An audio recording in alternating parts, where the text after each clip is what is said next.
dis pas que des choses intéressantes, c'est quand même un vrai connard, hein, si je peux me permettre, qu'il soit le représentant du PC. Mais je vois quand même qu'à côté, il y a des jeunes communistes.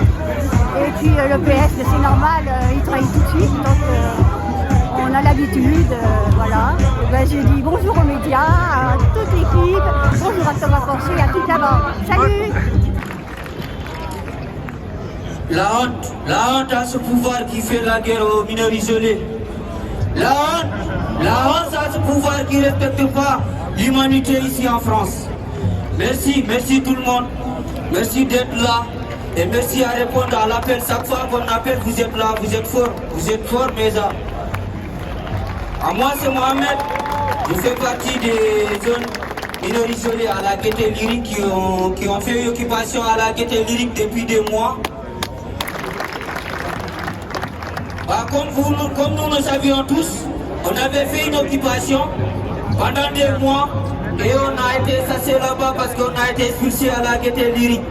Mais c'est juste pour leur dire qu'on a perdu la Gaîté Lyrique, mais on n'a pas perdu le combat parce qu'on ne va jamais abandonner. Oui, Marine Le Pen est inéligible. Oui, la décision de justice les a désignés coupables. Mais c'est ce qu'on entend sur les médias depuis 2 semaines. C'est à chaque fois qu'ils prennent la parole. Mais la réalité des faits, ce qui est important à retenir, c'est qu'ils ont détourné 4,5 millions d'euros d'argent public.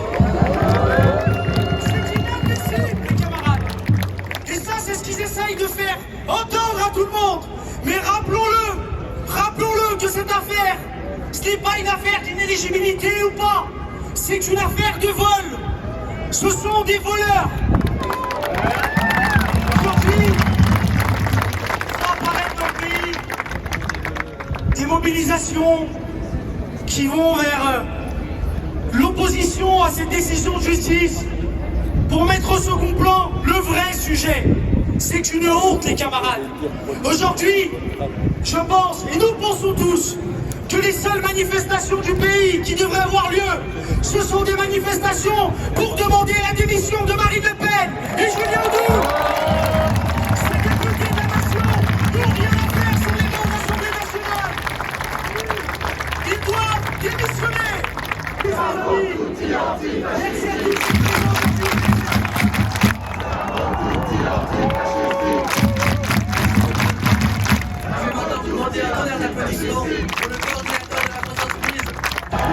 Merci à vous, merci pour votre accueil.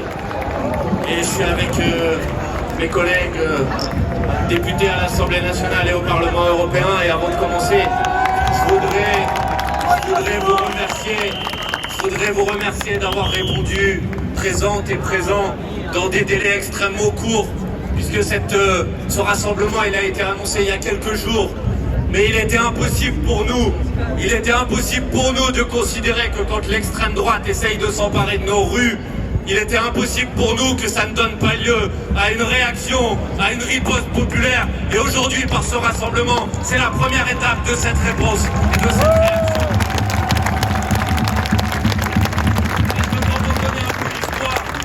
Quand on connaît un peu l'histoire, on sait que quand l'extrême droite commence à annoncer qu'elle va défiler dans les rues, c'est qu'il y a un parfum et une odeur mauvaise pour la démocratie, c'est qu'il y a un parfum et une odeur mauvaise pour la République, et que si on se mobilise aujourd'hui, c'est pour dire on empêchera toujours l'extrême droite de s'attaquer à la République et à la démocratie, mais on sera toujours là pour faire barrage, pour faire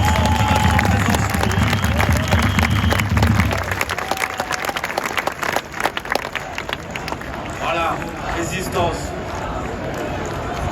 Alors, il paraît que l'extrême droite va manifester cet après-midi à Paris. Est-ce que vous avez remarqué que quand il faut faire obstacle à la retraite à 64 ans, l'extrême droite, elle ne manifeste pas? Est-ce que vous avez remarqué que quand il faut sauver des emplois ou sauver des usines qui sont menacées de délocalisation, l'extrême droite, elle ne manifeste pas? Est-ce que vous avez remarqué que quand il faut sauver un hôpital, sauver une école, sauver un service public, l'extrême droite, elle ne manifeste pas? Mais quand il faut sauver ses privilèges et ses intérêts, alors là, ce jour-là, l'extrême droite se met à manifester. Ce sont des hypocrites, des gens qui mentent au peuple, qui leur font croire qu'ils vont les défendre et qui en vérité font l'inverse. Font l'inverse dans leur vote à l'Assemblée nationale, font l'inverse dans leur prise de position. On a entendu pendant longtemps le Rassemblement national nous dire « Nous, on est mains propres et têtes hautes, et aujourd'hui ils sont mains sales et têtes basses. » C'est ça la réalité. On les a entendus pendant longtemps donner des leçons à la terre entière. On les a vus à l'Assemblée nationale, sur chaque débat, venir dire que les peines de la justice elles sont trop faibles, que la justice elle est trop laxiste, qu'il faut des peines automatiques, qu'il faut des peines planchées, qu'il faut durcir le niveau des peines en permanence sur tous les textes. Mais quand ça les concerne eux, ah là comme par hasard, s'ils n'existent plus, on n'entend plus rien sur ce sujet. Voilà la vérité, ce sont des hypocrites sur la question de la justice, sur la question sociale, sur la question des salaires. Ce sont des hypocrites surtout. Alors, à longueur d'antenne, à longueur de journée, on va vous dire que l'extrême droite, elle a déjà gagné, que l'extrême droite, elle va s'emparer du pays. Mais cette petite musique, on l'a déjà entendue en juin dernier, on l'a déjà entendue après la dissolution de l'Assemblée nationale, où tous les sondages, 27 sur 27, disaient que c'est l'extrême droite qui allait gagner, où tous les plateaux disaient que Bardella allait être Premier ministre. Et la vérité, c'est parce qu'il y a eu une mobilisation de la jeunesse, une mobilisation des quartiers populaires, et qu'on les a battus, et qu'on les a battus dans les yeux, et qu'on les a fait reculer. Alors on va les faire reculer encore. Résistance.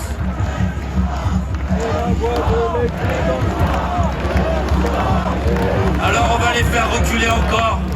On va les faire reculer encore, on va se mobiliser. Et aujourd'hui, c'est une première étape. Il y aura d'autres initiatives dans les prochains jours et dans les prochaines semaines. Mais surtout, il faut que tout le monde ici note une date qui va être une date importante. C'est la date du 1er mai prochain. Parce que quand l'extrême droite essaye de s'emparer de nos rues, parce que quand la guerre menace partout dans le monde, parce que quand le président de la République et la majorité utilisent cette situation pour essayer de nous imposer une guerre sociale, parce que quand toutes ces conditions-là, elles sont réunies, alors c'est notre travail à toutes et tous de nous mobiliser. Et moi, j'appelle tout le monde à ce que nous soyons des centaines de milliers de personnes dans la rue partout en France le 1er mai prochain.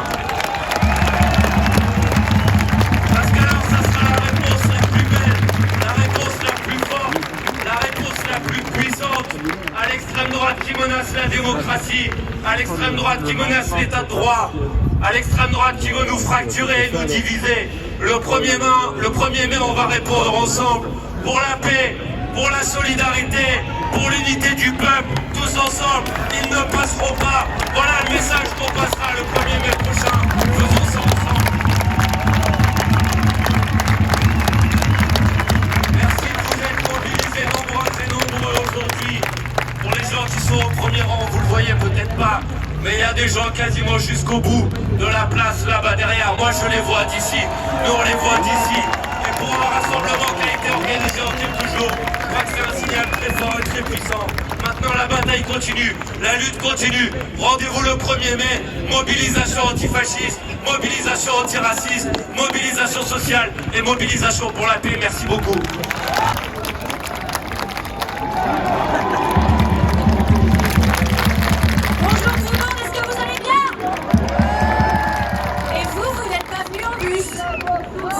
De bus de partout de la France. On n'a pas eu besoin de ça pour remplir une place, n'est-ce pas? Alors merci, parce que je dois vous dire que vu d'ici, vous êtes beaux, vous êtes magnifiques. Merci. Je suis venue pour vous raconter une petite histoire. L'histoire d'une héritière, née à Saint-Cloud, qui d'ailleurs y habite encore, mais qui se disait c'est un peu trop difficile ici pour se faire élire, donc je vais aller dans un endroit plus facile, le bassin minier du Pas-de-Calais. Alors vous savez, c'est comme un vautour ce parti. Bon, quand je dis ça, j'ai toujours des naturalistes qui me disent que c'est diffamatoire pour les vautours, mais Vous comprenez l'image. Elle rôdait dans le bassin minier du Pas-de-Calais, elle s'était présentée à Lens, à Béthune, et puis tout d'un coup, le maire d'Hénin-Beaumont sombre dans une affaire de corruption, 18 chefs d'inculpation, et là elle se dit c'est là que je veux me présenter. Moi qui suis élue dans cette ville d'Hénin-Beaumont, dans l'opposition évidemment, je vous rassure, j'assiste à ça. Je suis à l'époque au lycée. Elle arrive et elle donne des leçons d'anticorruption, tête haute, main propre, rappelez-vous. Elle avait un autre slogan à l'époque, les nôtres avant les autres. Mais ça se confirme, et c'était en fait au premier degré. Marine Le Pen prône une justice pour tous les autres. Alors, pour tous les autres, la justice doit être beaucoup moins laxiste, beaucoup plus dure. Il faut une tolérance zéro, il faut une incarcération à la première infraction. Il ne faut pas d'aménagement des peines. Donc ça, c'est pour les autres. Et puis pour les leurs, alors là, la justice est beaucoup trop dure. Vous avez remarqué?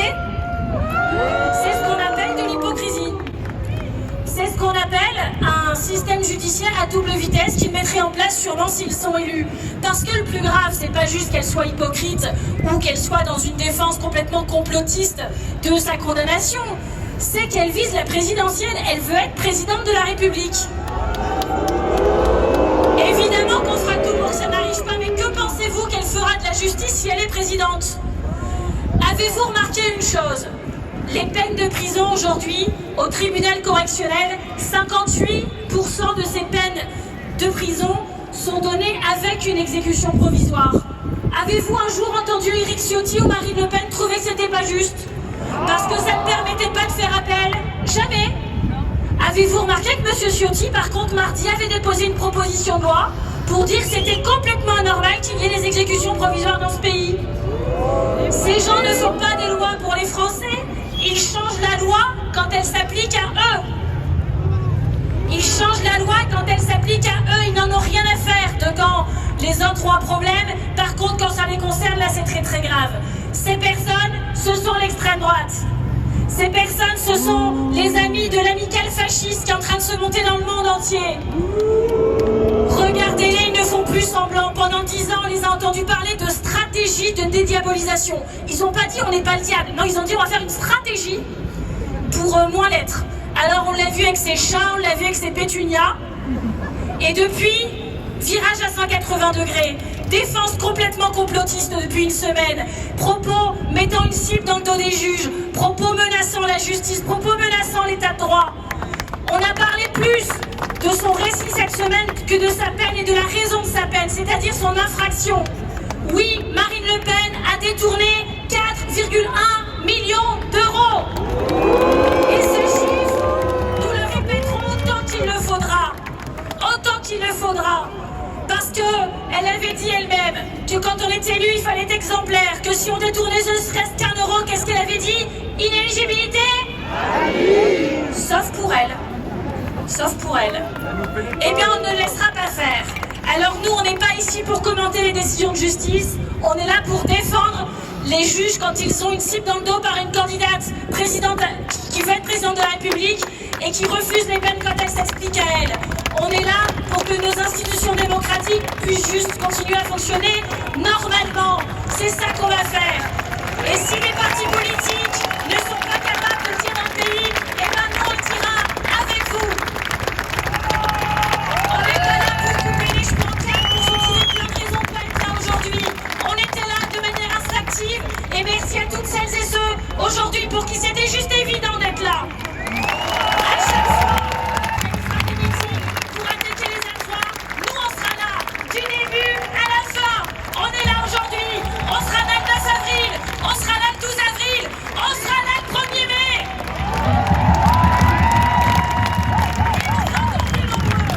Alors je vous dis merci, je vous dis résistance, je vous dis on continue, les écologistes, vous pouvez compter sur nous et on sait qu'on pourra compter sur vous.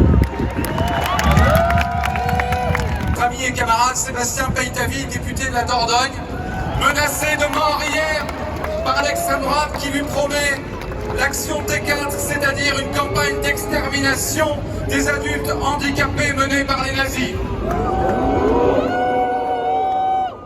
Si l'extrême droite menace et agresse, c'est parce qu'elle se croit protégée par l'impunité. Pire, elle se pose en victime. Et va jouer le scénario du pire et de l'arrivée de l'extrême droite au pouvoir. Chers amis, disons-le clairement au pays. Ici est la République, celle qui croit en la force du droit, de la justice, des libertés, de la démocratie. Ici est la République, celle qui ne baisse pas la garde.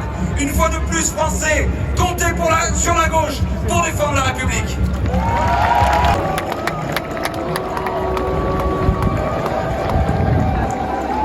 Avec Daniel Simonet, mon ami, ma camarade, député de Paris, et Laurent Sorel. Merci pour les applaudissements et quelques-uns pour les huées. Si nous sommes réunis ici, c'est précisément que nous avons voulu démontrer une force populaire, sociale, qui entend se montrer quand l'extrême droite manifeste.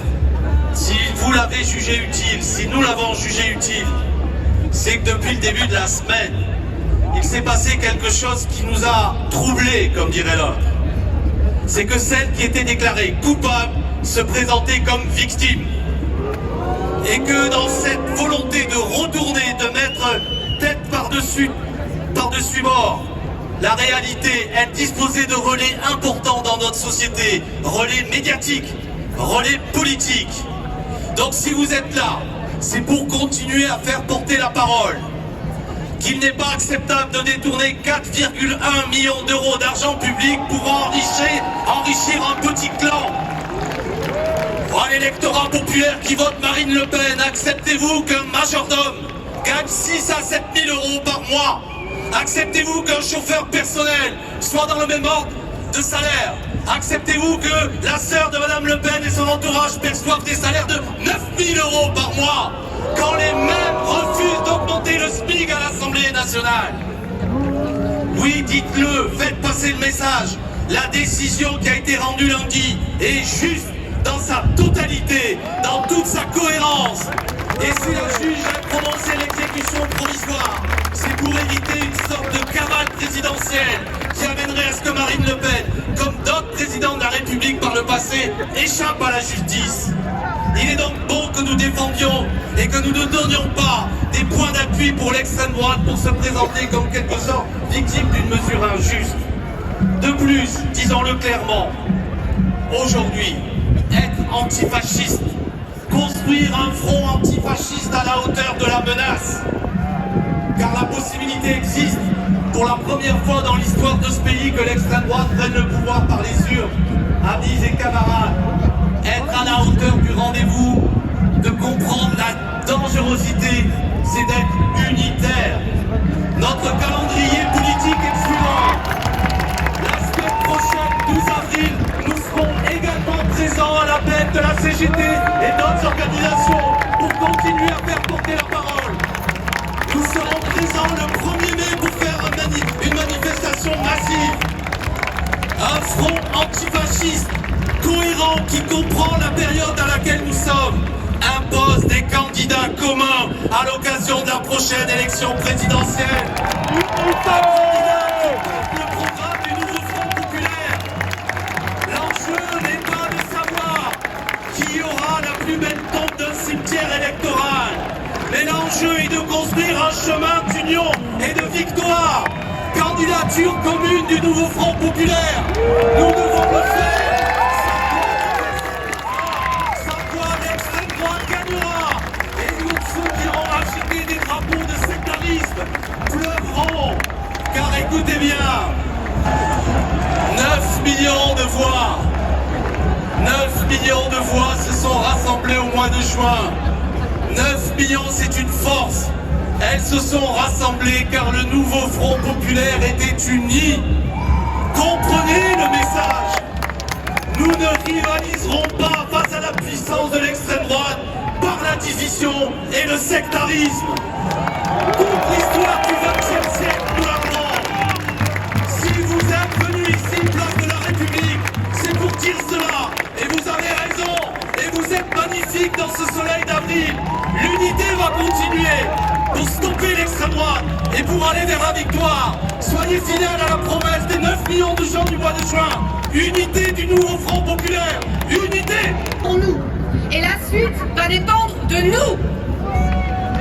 Pour lutter contre l'extrême droite et ses idées, il nous reste un outil simple, efficace, la démocratie, les élections. Vous vous souvenez de juin dernier? Vous vous souvenez comme on a eu peur, comme on avait mal aux tripes? Et vous vous souvenez comme on s'est mobilisé, on a fait du porte-à-porte, du tractage, on a agi? Qu'est-ce qui nous a poussé à agir à ce moment-là? C'est la victoire. C'est ce Mélenchon qui sera le bon candidat. Je n'en sais rien. Mais ce que je sais aujourd'hui, c'est que si on fait la division avant d'aller aux élections, alors on sait ce qui arrivera. On sait ce qui arrivera. Nous ne ferons pas. Nous ne ferons pas ce concours. Alors je vous dis, et le bras me dit déjà depuis plusieurs années. L'année dernière, au 1er mai, quelqu'un parlait tout à l'heure de la manifestation pour Bouara. Le Marocain assassiné par les milices d'extrême droite, noyé dans la Seine. Un jour, le 1er mai, il se promenait au bord de Seine, il ne savait pas ce qui allait lui tomber dessus. Chaque année, nous manifestons. Et cette année, 2024, le jour du 1er mai, j'ai dit, un mois et demi avant la dissolution, qu'il fallait que pour toutes les élections, pas seulement pour les présidentielles, pour toutes les élections à venir, il n'y ait qu'un seul candidat de notre camp. Un seul candidat de notre camp. Parce que c'est la seule manière de gagner les villes, la présidentielle et l'Assemblée nationale.